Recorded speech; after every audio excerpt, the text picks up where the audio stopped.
يا أيها الذين آمنوا إذا نودي للصلاة من يوم الجمعة فاسعوا إلى ذكر الله وذروا البيع ذلكم خير لكم إن كنتم تعلمون.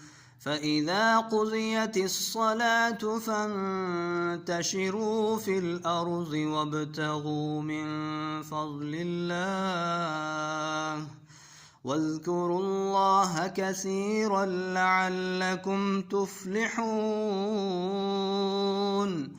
وإذا رأوا تجارة أو لهوا انفضوا إليها وتركوك قائما